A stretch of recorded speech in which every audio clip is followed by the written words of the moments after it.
Baiklah, Assalamualaikum warahmatullahi wabarakatuh. Bismillahirrahmanirrahim. Pertama-tama mari kita panjatkan puja syukur kita kepada Allah Subhanahu wa taala. Hari ini kita ketemu lagi pada mata kuliah psikososial dan budaya dalam keperawatan. Pada pembelajaran kali ini, seperti materi yang lalu, kita masuk ke materi baru tentang konsep kehilangan, kematian, dan berduka. Itu adalah materi yang kelima. Tapi sebelumnya, malah kita panjatkan puja syukur kita kepada Allah Subhanahu wa taala. Pada hari ini kita ketemu lagi pada pembelajaran mata kuliah psikososial dan budaya dalam perawatan. Yang kedua, salam dan sholawat kita haturkan pada Nabi besar Muhammad SAW yang kita nantikan syafaatnya di hari akhir. Saya berharap semua mahasiswa program studi ilmu perawatan sehat walafiat, ada di rumah dalam kondisi yang baik. Kita tetap dalam kondisi pandemi untuk terus berusaha menjaga protokol kesehatan walaupun sekarang pandemi sudah mulai berakhir. Nah, selanjutnya mari kita masuk ke materi yang kelima, yaitu tentang konsep kehilangan, kematian, dan berduka.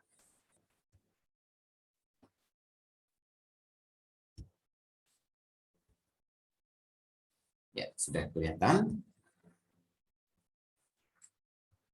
Baiklah, materi yang pertama adalah kehilangan. Jadi materi ini terdiri dari sub kehilangan, kematian, dan berduka, atau terdiri dari 3 sub materi. Kehilangan adalah suatu situasi aktual maupun potensial yang dapat dialami individu ketika berpisah dengan sesuatu yang sebelumnya ada, baik sebagian atau keseluruhan, atau terjadi perubahan dalam hidup sehingga terjadi perasaan kehilangan. Bentuk-bentuk kehilangan ada kehilangan yang nyata, kehilangan orang tua atau objek yang tidak lagi dirasakan, dilihat, diraba. Oke, contohnya kehilangan anggota tubuh, kehilangan anak, kehilangan peran hubungan dalam keluarga. Yang kedua adalah kehilangan yang dirasakan, kehilangan yang sifatnya unik menurut orang-orang yang mengalami kedukaan. Contohnya kehilangan harga diri, kehilangan juga kepercayaan diri. Jenis-jenis kehilangan ada kehilangan objek eksternal, berarti kehilangan yang keluar, kehilangan lingkungan yang dikenal, kehilangan sesuatu atau seseorang yang berarti, kehilangan suatu aspek diri, dan kehilangan hidup, kematian. Dampak-dampak dalam kehilangan ada dampak terhadap anak, dampak terhadap remaja atau dewasa muda, dan juga terhadap dewasa tua. Dampak kehilangan pada anak-anak biasanya kehilangan dapat mengancam untuk berkembang. Kemudian muncul namanya regresi ya. Kembali ke tahap perkembangan sebelumnya atau mundur ke tahap sebelumnya. Biasanya ini pada anak-anak itu takut ditinggal dan takut pada suatu bentuk kesepian atau sepi, itu dia biasanya takut. Kemudian pada remaja atau dewasa muda kehilangan dapat menyebabkan disintegrasi dalam keluarga. Dewasa tua, kehilangan khususnya kematian pasangan hidup, pukulan berat, dan menghilangkan semangat. Nah, kematian adalah terhentinya fungsi jantung dan paru-paru secara menetap atau terhentinya kerja otak secara permanen. Menghadapi kematian, biasanya dikatakan terminal shock, penurunan kemampuan kognitif beberapa saat sebelum kematian. Elizabeth Kubler-Ross, seorang psikiater, mengungkapkan 5 tahap dalam menghadapi kematian. Yang dalam hal ini ada denial, anger, bargaining for, extractive, depression, dan acceptance. Denial, penolakan. Reaksi pertama, biasanya reaksinya shock, tidak percaya, mengerti, tapi juga mengingkari kenyataan. Reaksi fisiknya letih, mual, gangguan pernapasan, detak jantung cepat, tidak tahu berbuat apa, lemah, diare, pucat, menangis, gelisah. Berlangsung beberapa menit sehingga beberapa tahun, tergantung bagaimana dia bisa mensikapi sebuah kehilangan atau persiapan untuk menghadapi kehilangan tersebut, bisa beradaptasi cepat ataupun lambat. Anger, marah. Individu menolak kehilangan. Kemarahan timbul sering diproyeksikan pada orang lain atau dirinya sendiri. perilaku agresif, menyerang orang lain, menuduh dokter atau perawat tidak kompeten, bicara kasar, menolak pengobatan. Respon fisiknya juga muka merah, gelisah, tangan mengepal, denyut nadi cepat, susah tidur. Kemudian yang selanjutnya adalah bergening atau tawar-menawar. Penundaan kesadaran atas kenyataan terjadinya kehilangan berupaya melakukan tawar-menawar dengan memohon kemurahan Tuhan. Depression atau depresi menunjukkan sikap menarik diri, kadang bersikap sangat penurut, tidak mau bicara, menyatakan keputusasaan, rasa tidak berharga, bisa muncul keinginan bunuh diri, gejala fisik menolak makan, kadang merasa terlalu letih, susah tidur, jadi kemudian juga libido turun. Acceptance, jadi sudah mulai ada rasa penerimaan, reorganisasi perasaan kehilangan, pikiran tentang objek yang hilang akan mulai berkurang atau hilang beralih ke objek yang baru, menerima kenyataan kehilangan, mulai memandang ke depan. Apabila dapat memulai tahap ini dan menerima dengan perasaan damai, akan selesai. Jadi kalau sudah bisa menerima keadaan itu selesai, dan apabila kegagalan masuk ke tahap penerimaan, mempengaruhi dalam mengatasi perasaan kehilangan selanjutnya. Perencanaan tindakan keperawatan, jadi ini ada saya kasihkan sekedar model tindakan keperawatan yang dilakukan oleh perawat ketika melakukan asuhan keperawatan. Secara umum, satu, membina meningkatkan hubungan saling percaya dengan cara mendengarkan pasien berbicara, memberi dorongan agar pasien mau memperasanya, menjawab pertanyaan pasien secara langsung dan menunjukkan sikap menerima dan empati tentunya. Dua, ini mengenali faktor yang mungkin menghambat, mengurangi atau menghilangkan faktor penghambat, memberi dukungan terhadap respon kehilangan pasien, meningkatkan rasa kebersamaan antar anggota keluarga, menentukan tahap keberadaan pasien. Secara khusus, jadi ada tahap denial, memberikan kesempatan pasien mengungkapkan perasaannya, menunjukkan sikap menerima dengan ikhlas, dan mendorong pasien untuk berbagi rasa, memberi jawaban yang jujur terhadap pertanyaan pasien tentang sakit dan bagaimana proses pengobatannya sampai pengobatan itu tuntas.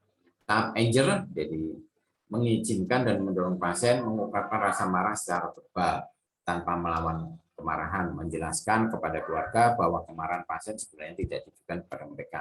Membiarkan pasien menangis, mendorong pasien untuk mengucapkan kemarahannya. Tahap bergening, membantu pasien mengungkapkan rasa bersalah dan takut, mendengarkan ungkapan dengan penuh perhatian, mendorong pasien membicarakan rasa takut dan rasa bersalahnya. Bila pasien selalu mengungkapkan kalau atau seandainya beritahu pasien bahwa perawat hanya dapat melakukan sesuatu yang nyata.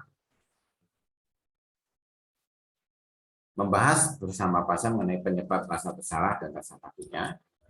Tahap depression, membantu pasien mengidentifikasikan rasa bersalah dan takut, mengamati perilaku pasien dan bersama dengannya, membahas perasaannya, mencegah tindakan bunuh diri atau merusak diri sesuai dengan derajat risikonya, membantu pasien mengurangi rasa bersalah, menghargai perasaan pasien, membantu pasien menemukan dukungan yang positif dengan mengaitkan dengan kenyataan, memberi kesempatan menangis dan mengungkapkan perasaannya, bersama pasien membahas pikiran negatif yang selalu timbul.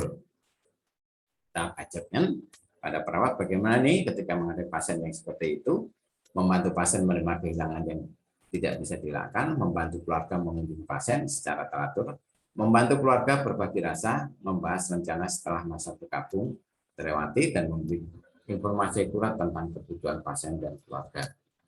Nah, dalam materi selanjutnya yang masih berkaitan dengan kematian itu ada namanya sekarat ya. Sekarat itu menjelang kematian.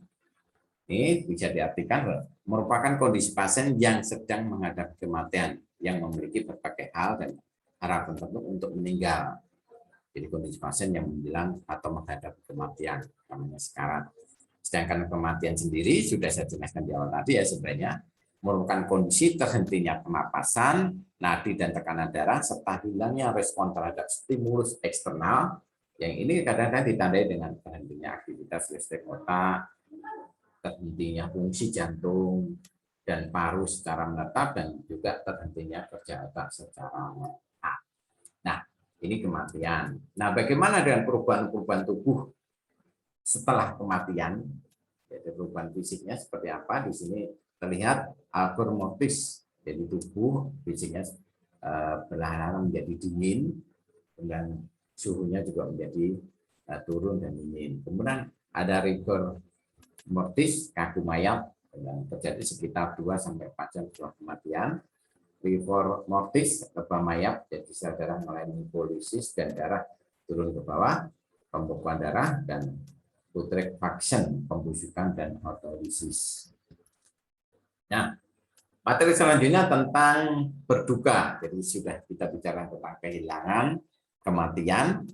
Setelah proses kehilangan, kemudian kematian, dan ini selanjutnya adalah berduka. Berduka artinya merupakan reaksi emosional terhadap kehilangan. Berduka diwujudkan dalam berbagai bentuk cara yang unik pada masing-masing orang dan didasarkan pengalaman pribadi, ekspektasi budaya, dan keyakinan spiritual yang dianutnya. Dalam berduka itu kadang-kadang muncul yang namanya bergabung. Bergabung artinya periode penerimaan terhadap kehilangan dan berduka. Bergabung terjadi masa kehilangan dan sering dipengaruhi oleh faktor sosial, kebudayaan, dan juga kebiasaan yang berlaku dalam satu situasi, suku tertentu, dan lingkungan atau budaya tertentu. Perilaku bersedih, respon subjektif dalam masa berduka yang biasanya dapat menimbulkan masalah kesehatan. Nah, dalam berduka sebenarnya ada tipe-tipe berduka. Berduka normal. Ini biasanya perasaan perilaku dan reaksi yang normal. Yang pertama tadi ya, masih normal.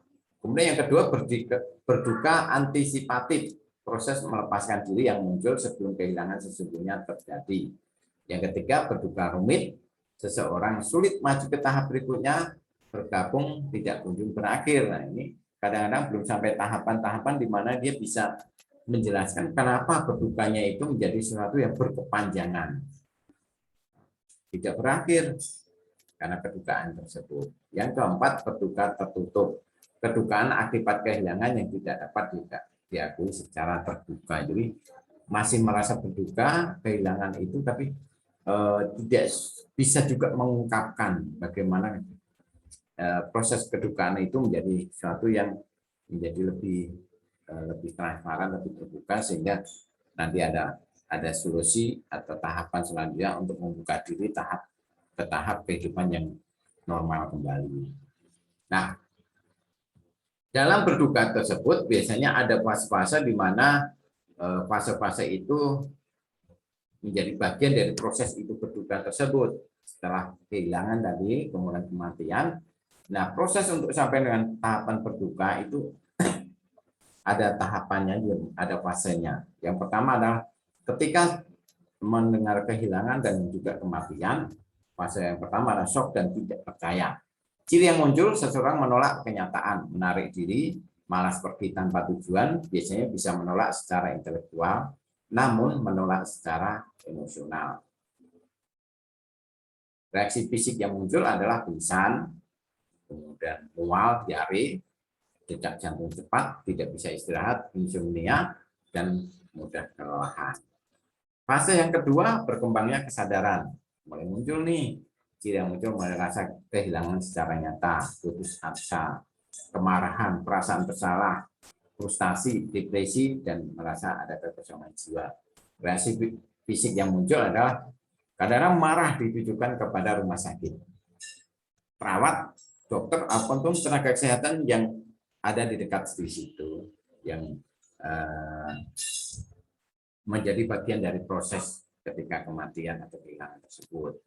Kemudian kadang muncul juga perasaan-perasaan untuk menyalahkan diri sendiri, menangis tentang kehilangan sebagai regresi yang tidak tertolong. Fase yang ketiga adalah resolving the loss. Seseorang dengan keinginannya untuk menghargai akan seseorang yang meninggalkannya, yakni ikut ke pemakaman, berusaha berdamai dengan perasaan yang hampa, masih tidak menerima perhatian yang baru dari seseorang yang bertujuan untuk mengalihkan kehilangan seseorang. Jadi masih belum bisa menerima nih kenyataan bahwa itu sudah hilang dan harus membuka lembaran baru, perhatian baru, tahap kehidupan yang baru untuk menjadi bagian dari kelanjutan kehidupan seseorang.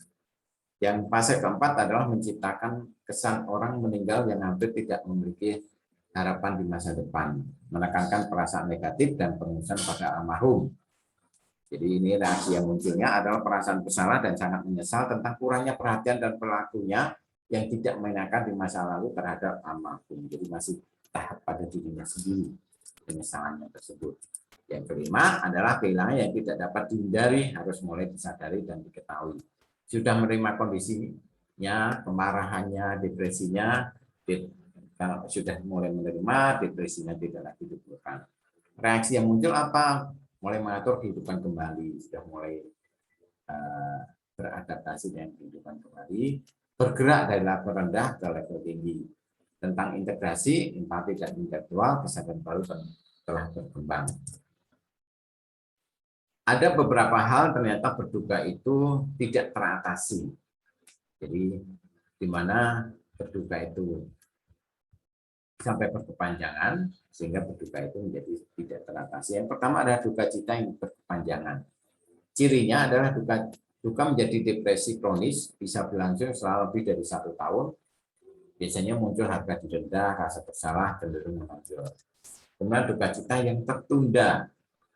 Cirinya adalah penarikan diri secara sosial, gangguan cemas, gangguan panik, perilaku merusak diri yang samar atau nyata, kemarahan kronis, hambatan emosional yang jelas, atau hubungan personal yang terganggu.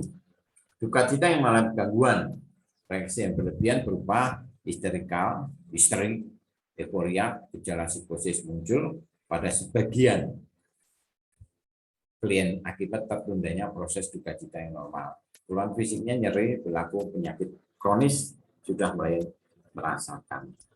Yang selanjutnya adalah 4 tugas berduka yang memudahkan penyesuaian yang sehat di sini. Saya juga sajikan ini untuk banyak untuk menerima realita dan kehilangan. Yang pertama itu, kalau dalam kondisi berduka, apa yang harus dilakukan untuk menerima realita dan kehilangan? Kedua, mengalami kepedihan akibat kehilangan, iya, tapi kenyataan harus diterima. 3, menyesuaikan lingkungan yang tidak lagi mencakup orang, benda, atau aspek diri yang hilang. Mulai menyesuaikan dong lingkungannya.